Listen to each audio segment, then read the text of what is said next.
Well, yung ganyang conclusion manggagaling lamang sa isang tao na gumagamit ng mga pinagbabawal na gamot gaya ng cocaine. Wala pong tao na nasa tamang pag-iisip ang magsisisi na nangyari sa Tacloban kay Tatay Digong dahil unang-una, nung panahon naman ni Tatay Digong, yung 6 na taon ni Tatay Digong, walang kahit isang barilan na nangyari sa ating eskwelahan. Kung siya ang dahilan, bakit walang nangyari habang nakaupo pa bilang presidente si Tatay Digong? Pangalawa, alam naman natin na ang krimen, kaya po yan nangyayari. Hindi dahil hindi sapat ang parusa, hindi dahil sa hindi mababa ang age of criminal responsibility. Ang krimen po nangyayari kasi alam ng mga kriminal, hindi pinapatupad ang batas, kaya hindi siya mapaparusahan. Kaya po nangyayari ngayon ang barilan sa ating mga paaralan dahil ang presidente natin sinabi na ng sarili niyang manang ay drug addict. Na ang presidente natin, sang-ayon kay Zaldico, ay ang mastermind sa flood control scam at therefore corrupt.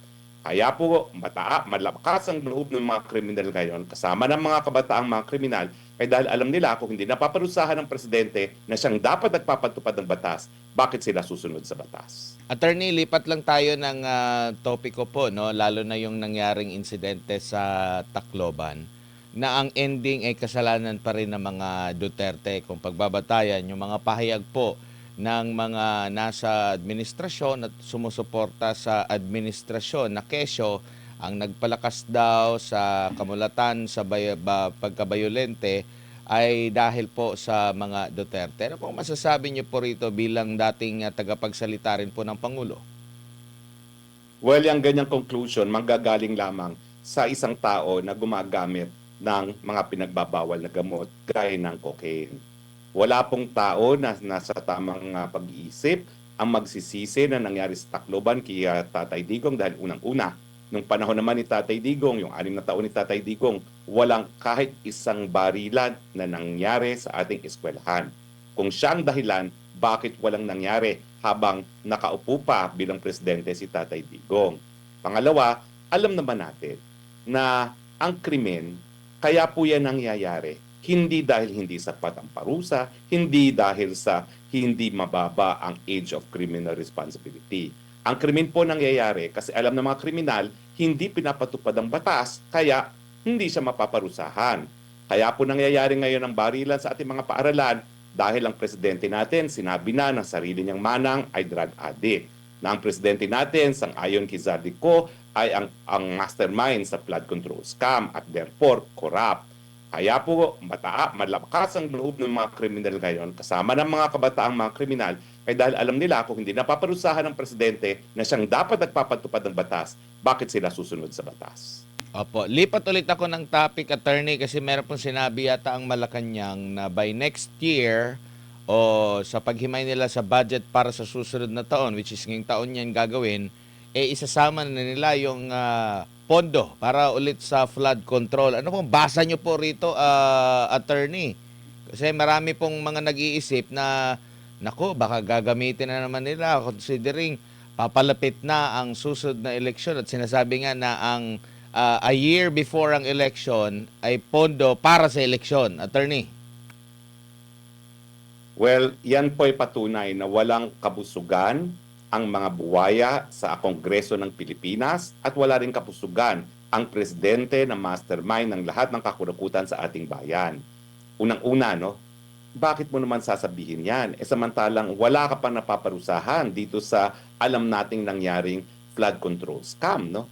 At pangalawa, bakit ka magre-release na naman ng pondo ng taong bayan na alam mo na wala ka pang napapatupad na mga institutional measures para mabawasan nga o maiwasan yung ganyang korupsyon. Ang konklusyon, hindi pa sila busog at lalo pa sila nangangailangan ng pondo ngayon galing sa kaban ng bayan dahil nga po magkakaroon tayo ng susunod na eleksyon.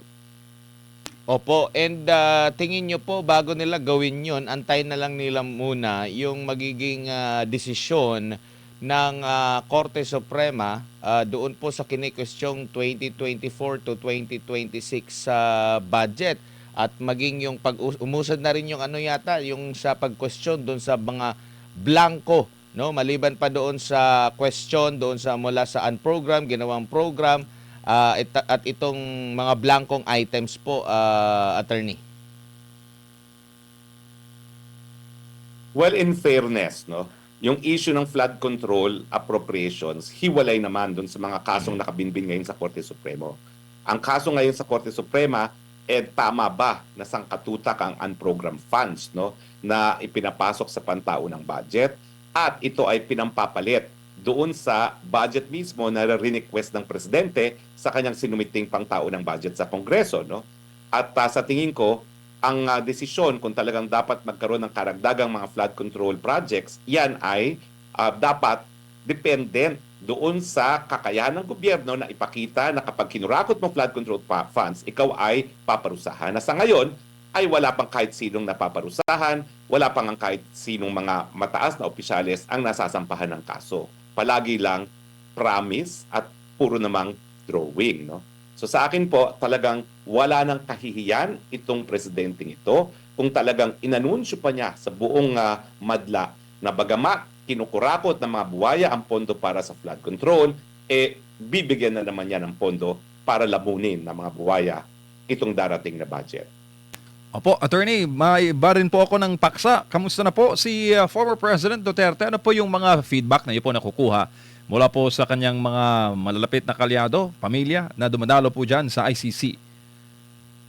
Well, ang huling na dumalaw po ngayon ay si Ma'am Elizabeth, no? Zimmerman, no? At ang palagi naman nilang sinasabi ay balusog naman si Tatay Digong, bagamat alam natin sa mga deklarasyon mismo ng ICC na talagang medyo mahina na at marupok na ang pagkatayo bilang isang senior citizen ni Tatay Digong dahil palagi na siyang natutumba at kinakailangan na siyang bantayan ng mas maigi, no? So tayo nagdadasal na mas mahaba pa sana ang buhay ni Tatay Digong dahil ako naman naniniwala na sa asta nitong presiding judge, Judge Curver sa trial at chambers, mukhang patas ang magiging paglilitis kay Tatay Digong at darating ang panahon na makakauwi pa rin si Tatay Digong. At So inaasahan lang natin ay karagdagang pambuhay nang siya'y makauwi bilang isang inosenteng tao at mabuhay sa ang kanyang huling sandali sa kanyang pinakamamahal na Davao City. Opo, totoo ba, attorney, na hinahanapan ng mga papel ang mga nag-aakusa kay FPRD kung ang dating Pangulo ba ay dumaan sa local courts dito sa Pilipinas? Hindi ko siya nakita.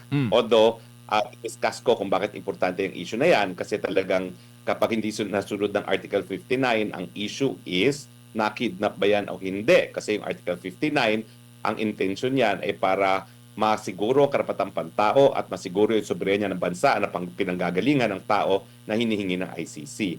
Pero ako, nung nag-live coverage din ako nung status conference na yan, ang problema kasi dun sa second half, matapos sila mag-break for lunch, hindi na ako nakabalik. So hindi ako nakarinig ng kahit anong ganyang statement galing kay Judge Carver, no?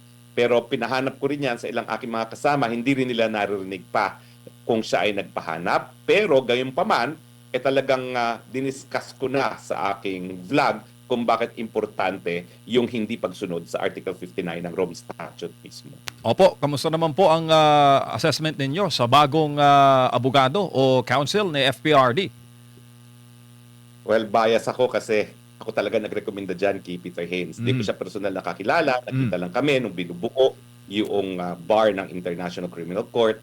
Pero alam ko kung anong mga talagang naging achievements niya kasama na yung pagpapalaya doon sa Vice President ng Congo na si Bemba, no, na nauna nang nahatulan na guilty, napawalang sala niya on appeal.